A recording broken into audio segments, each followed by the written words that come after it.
দর্শক, চায়নাদের মাথায় সৃষ্টিকর্তা এত বেশি বুদ্ধি দিয়েছে যে বুদ্ধিগুলো দিয়ে ওরা এমন এমন কাজ করে যেগুলো দেখলে পুরো বিশ্বের মানুষ অবাক হয়ে যায়। তেমনি এই ভিডিওটি পুরোপুরি আপনারা দেখলে অনেকটাই অবাক হয়ে যাবেন। তারা দুর্গম এমন একটা পাহাড়ে এমন ভাবে রাস্তা নির্মাণ করেছে যেটা বিশ্বের অন্য কোনো দেশের এরকম নজির নাই। দেখুন, এটা একটা পাহাড়, সুউচ্চ পাহাড়, দেখুন নিচে কতটা নেমে গেছে, আর এই পাহাড়ের ঠিক উপর দিয়ে চিকন একটা রাস্তা করেছে। এই রাস্তার বিশেষত্ব আছে যেটা একটু পরে আমি বলছি।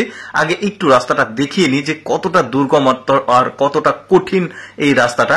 দেখুন, একদম খাড়া ভাবে উঁচুতে চলে গেছে। এই যে দেখুন, এখানে একদম উঁচুতে উঠে গেছে, আবার ওইখান থেকে আবার নিচে নেমে এসেছে। এখানে একটা জায়গা আছে রেস্ট নেওয়ার জন্য। আচ্ছা, এবার আমি আপনাদেরকে খুলে বলি ব্যাপারটা।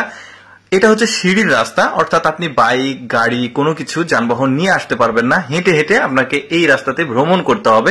মূলত টুরিস্টদেরকে কেন্দ্র করে, মানে টার্গেট করে এই রাস্তাটাকে নির্মাণ করা হয়েছে জাস্ট ফর ভিউ দেখার জন্য। এই যে দেখতে পাচ্ছেন আশেপাশের যে সৌন্দর্য, সেই সৌন্দর্য একদমই মনোমুগ্ধকর। কারণ এখানে নদী রয়েছে, শহর রয়েছে, আর একদম পাহাড়ের ওপর দিয়ে এই রাস্তাটাকে নির্মাণ করেছে, যেটাতে হেঁটে যেতে হবে আপনাকে।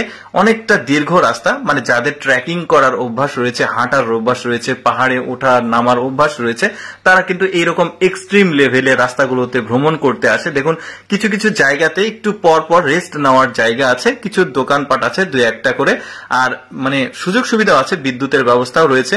মানে দেখতে পাচ্ছেন, আমার কাছে বেশ চমৎকার লেগেছে রাস্তাটা। দেখুন কি দারুণ। তবে একটা জায়গা রয়েছে সামনে, যে জায়গাতে আবার লিংক রোড আছে, মানে গাড়ি নিয়ে এসে ওইখান থেকে উঠে আবার রাস্তার পুরোটা ভ্রমণ করা যাবে। সেটা একটু পরে গিয়ে আপনারা দেখতে পারবেন।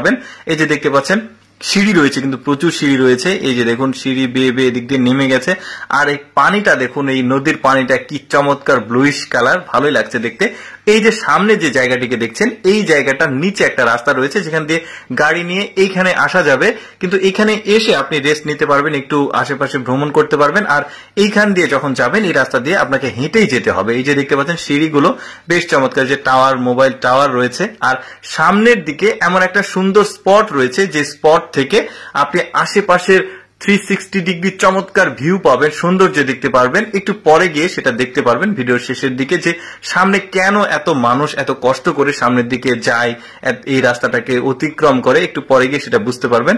এই যে দেখুন, সিঁড়িগুলো দেখা যাচ্ছে, এখানে টাওয়ারও রয়েছে। ওই যে বললাম, মাঝে মাঝে কিন্তু একটু একটু করে এই যে মানে জায়গা দেখা যাচ্ছে যেখানে মানুষ ক্লান্ত হয়ে গেলে রেস্ট নিতে পারবে। এবার আপনারা দেখতে পারবেন যে এত কষ্ট করে মানুষ এই পর্যন্ত কেন আসে। এখান থেকে এই রাস্তাটা শেষ হয়ে গেছে, এখানে দাঁড়িয়ে আশেপাশে 360 ডিগ্রি চমৎকার শহরের এবং নদীর একটা ভিউ দেখা যায়, যে কারণে এত কষ্ট করে এই রাস্তাতে টুরিস্টরা ভ্রমণ করে। দর্শক, কেমন লাগলো আজকের ভিডিওটি কমেন্ট করে জানাবেন।